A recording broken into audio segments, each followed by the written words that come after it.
Hello, hello, hello. I think I am live. As the famous Davina says, I am live. Please do not swear. Well, I won't be swearing. So let me know where in the world you're watching from. The reason I ask this is because I'm really nosy by nature. And in past weeks, despite the early hours that it is in the Pacific time coast, I still get people that say, hey, I was watching. I felt a bit shy, so I didn't really say anything. So, welcome to this week's episode, I guess, of the visibility piece that I do every Tuesday. And today we're talking about the motivation to be visible. And these topics are often based on some of the questions that I'm asked when I'm out speaking or when I'm training a group or even when I'm consulting or coaching or mentoring one-to-one clients. And I'll often throw in my experiences. I'll never throw anyone under the bus and I will never name and shame. But I think it's really great to see how people get motivated to be visible from different perspectives and not just mine. So if you are watching this on my Facebook page, this was set up a couple of weeks ago or a week or so ago. And this August, as a visibility queen, strange though it may sound, I have decided to have a social media break, which is very strange for me. A, because I'm a visibility queen, and B, because I'm not that person that feels like I need a break from social media usually. I don't feel overwhelmed by it. I enjoy it. I show up consistently on it and have done for many years, over a decade, well over a decade. But this August, I decided to give myself a rest and said that I would show up for you live every Tuesday on my YouTube channel and on LinkedIn, and that would continue out throughout August. So if you are watching this streaming on Facebook, I would say that if you do want to add any comments or find out anything about what I'm saying now or ask any questions, there's a couple of ways you can do it. You can either hop onto the Clubhouse room that I'll be doing after this broadcast, or you can type in the comments underneath the broadcast on my YouTube channel. And that way I'll get a notification. I'm still active on that, and I will I'll definitely respond to you from there. So let's get going about the motivation to be visible. So why why would you even be interested in listening to this? So contrary to popular belief, we do have the solopreneurs, if you like, the one-man band businesses who frequently tell me that they might struggle with the consistency of being visible and putting themselves out there. This tends to show up because you'll find yourself asking, what shall I share? Like, I don't know what to share. What shall I share? So you'll know you're in that category. You'll know you're in the category where I kind of class you as an SME, small, medium enterprise. You've likely got between 5 to 20 staff or people on your team that help you with run your day-to-day business or work, but you're still like the head of the ship. You're still the visionary. So if this is you, the challenge that you will have in the motivation to be visible is not necessarily your own motivation, but it will be, how do I motivate the team, the wider team, to be visible in a way that still feels like me, so that it cascades down through the company. They still have my vision, they still are visible in a way that I would like them to be, and they kind of all toe the line and do the similar thing. And then the third category of you who will really benefit from watching this will be maybe a national organization or a national business, or maybe even an international business. So what would that look like? I work with a lot of networks, a lot of people who have members as opposed to clients per se. And the challenge for you will be in cascading that message so that your members really feel it and understand it, and it feels real and authentic. For you that are international brands, and it reminds me of a couple of different brands that I've done work for, I think of it this way. I think mainly one of the international brands, international business, with people over various continents. One of your biggest challenges is having a cohesive brand message, and having people all be on the same page. Now, you might be slightly challenged with the motivation for that, the vision, or cascading that vision, because you may be of the belief that, well, if they're on different continents, culturally, people will do different things. How do we translate that between different cultures, different countries, different management styles, leadership styles? So I've worked with all three of these types, the multinational, international businesses, and the national businesses, the SMEs, small to medium enterprises, with the 5 to kind of 20, 25 members of staff, and then they really start kind of expanding even more. And also the one-man band business owners, who could be selling anything from services to products to makeup to a movement to a way of thinking, to all sorts of things. And I share this with you because it allows you to see the many different ways that being visible is applicable to. In fact, I often describe visibility as the glue between sales and marketing. It's the glue that holds everything together. So if you're watching this back on the replay, the first thing that I would definitely get you to do is to think about where you sit in those different spaces. Are you in one of those spaces? Are you maybe transitioning from one to another space? Maybe you're the SME that's starting to look at a bigger national business or international global business. So identify yourselves to where you are. And the reason that I invite you to do that right at the start of this is so that you can listen out for what's relevant for you. We all know, I'm going to take a sip of my love tea. It's actually Pukka Love. No endorsement, but really nice tea. One of the things that you might be challenged with is putting yourself out there, putting the brand out there. And with the smaller businesses, as well as products and services, sometimes you've written a book and you've just wanted to write the book and then sell it afterwards, and not really thought much about a kind of a marketing plan. It could be that you are somebody who trains and like the head of your business. So therefore you need to go out and speak about the business. It could be one of many of those things. So I've written some notes down today. I'm looking down and I'm going to cross off as I go through all of those different parts. I feel like I need a red pen for this, but today I'm going to go for green. So now we've established the kind of 3 different places that you might be in, and I'm encouraging you to listen from the place that you are, and listen from the place that you are, and start to be creative about where you're heading towards. So if you're, for example, a one-man band business and you're looking to scale up and get a team, even if it's a handful of people, really listen from where you are now and implement from where you're going to. Hopefully that makes sense.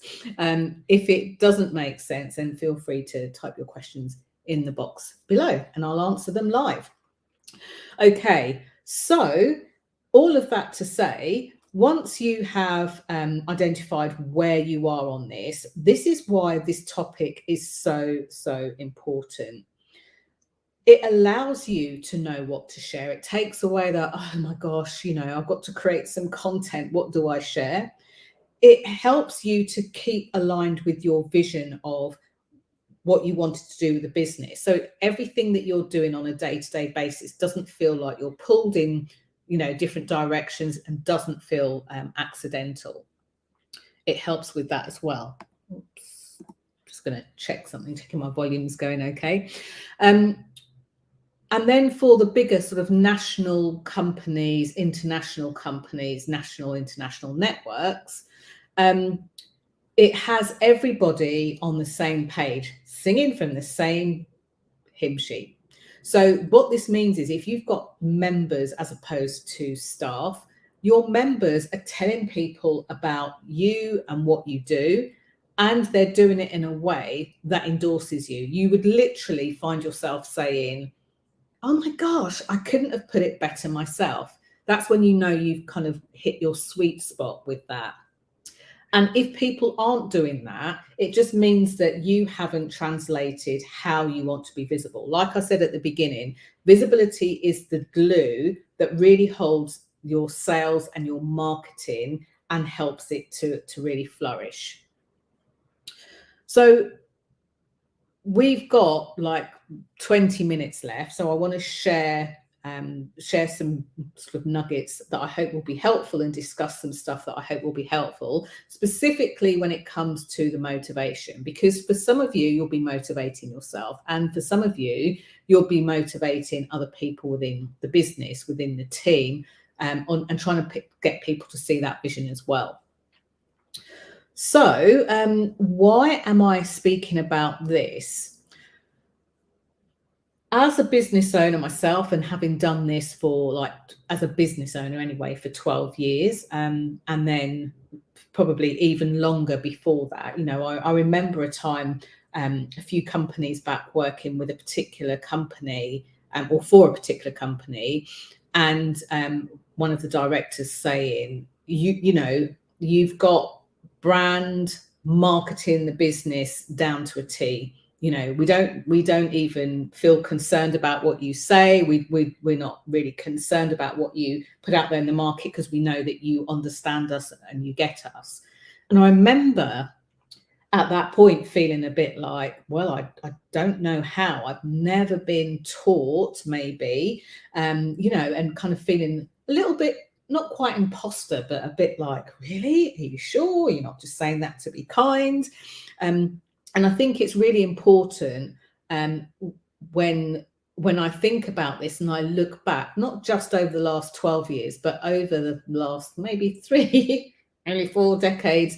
So definitely 3 decades, and going into the 4th decade past my life. And I look at like how I've known these things, and it's like I have scooped up everything I've learned through my life and found the relevant and effective pieces that give high impact visibility.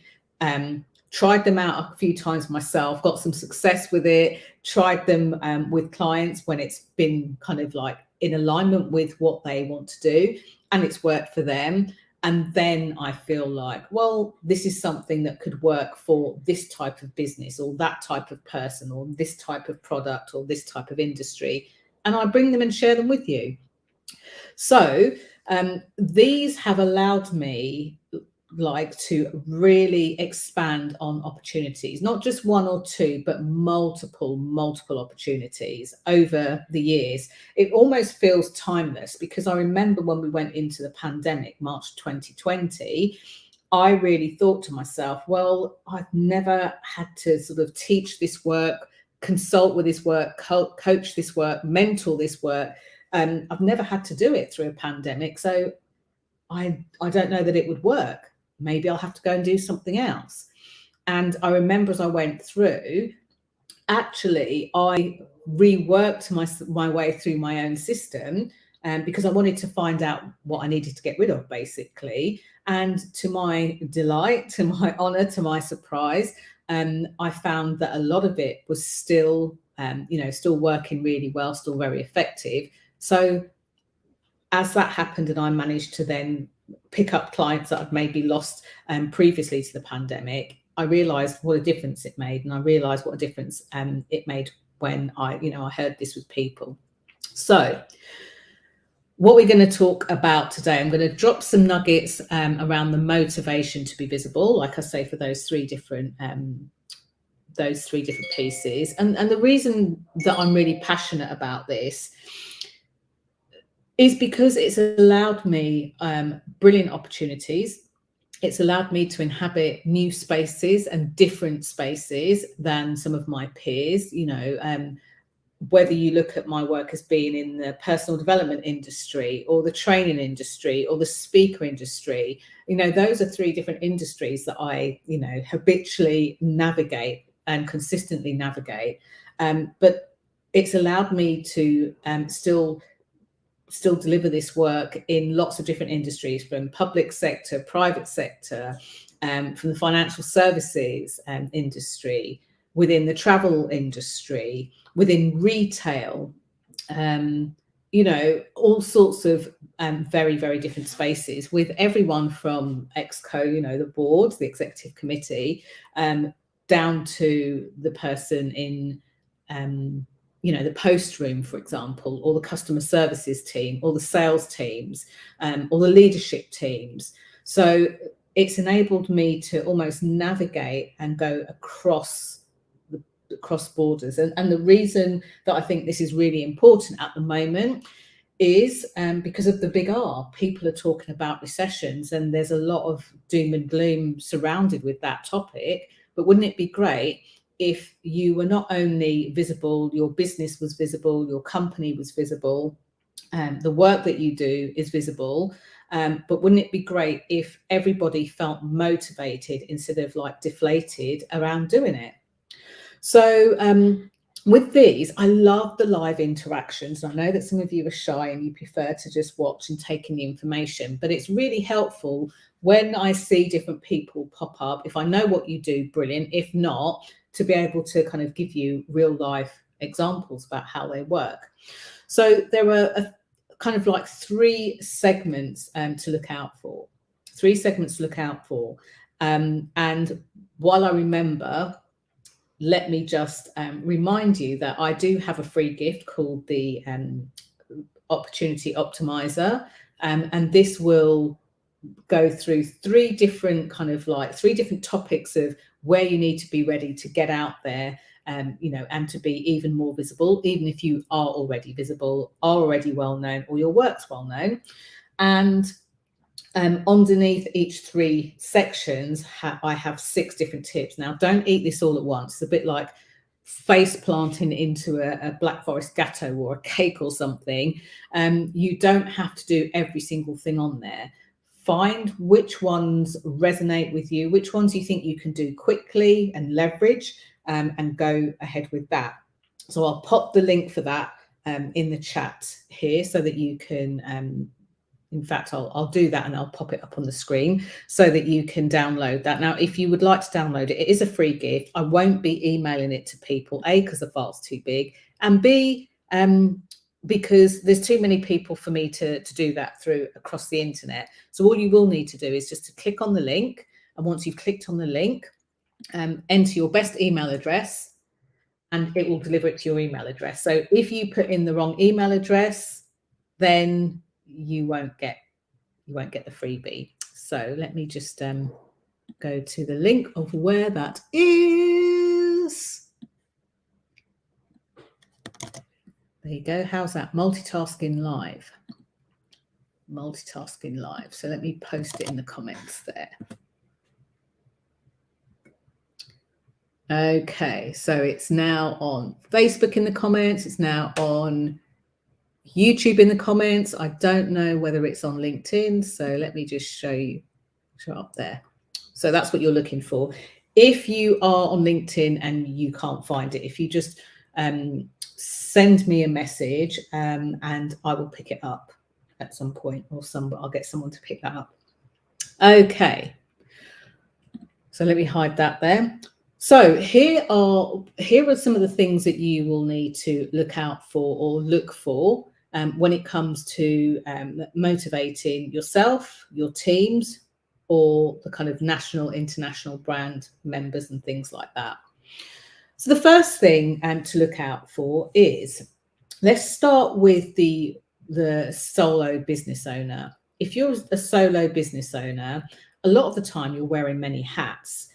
You'll be the marketing person, the salesperson, you'll be the PR person, you'll be the accountant, you'll be the trainer, you'll be the spokesperson. So because you're wearing lots of different hats and spinning lots of different plates, unless you're working with somebody or have a family member or friend who actually understands the world of your business specifically. And I make that distinction because a lot of you will speak to friends who don't have a clue about running the type of business that you have. and they'll give you well-meaning advice, but sometimes you go to them with the scariest of stuff, the scariest of things. And you don't want to do that because they will navigate through their fear.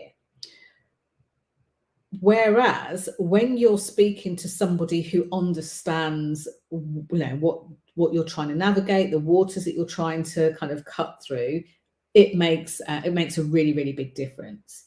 So as a solo business owner, the thing you'll be looking for is how can you self-motivate and sustain that? Because even the most motivated individual, without anybody else around them, often they burn out, they get bored, they get dejected, and with no one else to kind of like speak to, the motivation can wane.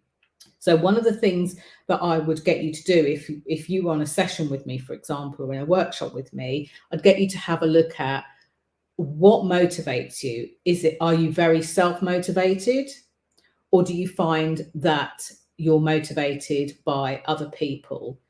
So if you are like small, medium enterprise, how that would show up for you is that you will get everyone else's work done that they throw at you before doing your own, because you're more motivated by other people than yourself.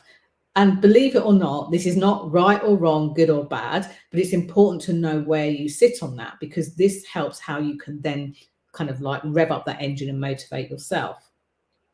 Now, when you're in a international or a national, multinational company, you need to identify which one of those you are, self-motivated or other motivated, and play in both of those fields, because you're doing it because you're being cohesive to the brand. Okay, so it's still good to know where you sit on that as an individual. It's good to know if you are a team leader, for example, or senior manager, because you'll need to know where people in your team sit. And that's something that, as I say, we only have like 30 minutes for this broadcast today. If we had a bit more time and I had your team members sat in front of me, or we were on a workshop, and I've actually done this, online as well, numerous times now, then we would be having the kinds of discussions and the sorts of questions that not only could they start to identify where they were in this, but their colleagues could as well. So when they're back at their desk, business as usual, they'd be rolling their sleeves up, but they'd have colleagues as allies to really remind them of who they are and help them to play to their strengths. So first thing is that what's going to motivate you? Are you really self-driven, or do you like to see results and things finished from others? The second motivator that it's good to know about is, again, it gets a bad rap. So sometimes you will be motivated to learn or find out about brand new things that will work in your industry, for your teams, or for your business, depending on, like I say, where you are in that. And that's okay. It's good to play with the new things that will bring you great results.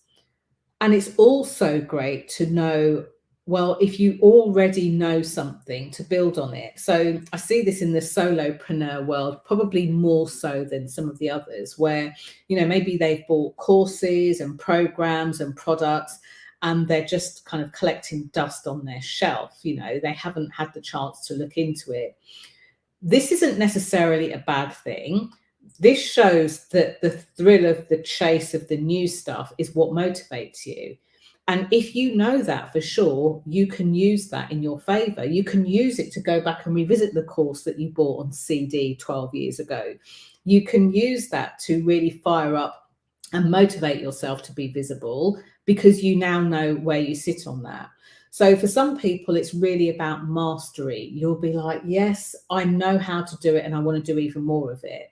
And in some topics and subjects, you might find that you straddle both, So for example, I taught sales for many years in my life before my business. I still teach sales to this day now. And although that's evolved and changed in how I do it, if I have the opportunity to learn more about selling, I'll jump at it, because I like to build on what I already know and like include more hours, if you like, of mastery, I'm always open to other mentors, coaches, trainers, consultants, ideas, and assimilate it so that I know, well, which would work best for what thing. Some people like the idea of the new information, and they need to sit in that space before they start trying to go to mastery or building it. And of course, the best way to do that is to really kind of like implement something as soon as possible. I always say, when you learn something, like if there's something you've learned about yourself from listening to this live stream, then my advice is dive in and do it, take an action as quickly as possible. And then the next thing is, some of you like kind of like your step-by-step pieces, and some of you prefer blue sky thinking, kind of the brainstorming, the generation of ideas. And even though, depending on which side of that you sit, you might argue that the other side, no, that's not the right way to do it. It's much more, you know, it's much more logical to go step by step by step. And the other people on the step by step are saying, no, because all of this brainstorming and stuff, nothing gets done. Well, you're both right and you're both wrong, if that makes sense. So in order for you to really kind of like move forward and motivate yourself in there, identifying whether you're a process-driven person or whether you're an opportunities person, answered by a very old question. Do you believe that it's get the people right and the processes will fall into place? Or do you believe get your processes right and the people fall into place? This is quite strongly linked to this third motivator. So that's it for now. We're kind of at time. I'm here every Tuesday live. I'd love to speak to you live. I'd love to converse with you live. And for all of August anyway, I'll definitely be live on LinkedIn and live on YouTube as well. So if you haven't subscribed to my YouTube channel, please do. Reason for that is, when I go live, you'll get a notification. And if you're free and you haven't put it in your diary and you're able to join, you'll know and you'll be able to join me straight away. You'll be able to leave comments, and I always respond to comments on YouTube as well. And you'll be able to really grow your teams. I know that people are kind of worried about what's out there for the future. And instead of sitting in solitude and tilling all of that around your head and increasing that worry, why not do something to fire up your motivators, to fire up your visibility, so that you can literally ride the crest of a wave? If you've got any questions or need to know anything more, maybe you want to book and have a chat with me, just go to thequeenofbeingseen.com. That's thequeenofbeingseen.com, even though I'm based in the UK. Thequeenofbeingseen.com, and you can schedule a time to talk to me, and we'll see like if there's anything that you need that I can help you with, and get you moving forward, get you motivated, get you visible, get you confident, and get you doing visibility your way. Thank you so much for watching, and thank you so much for sharing. I'm off to go and get a cold drink, and then I'll see those of you that are over on Clubhouse in a bit. Bye for now.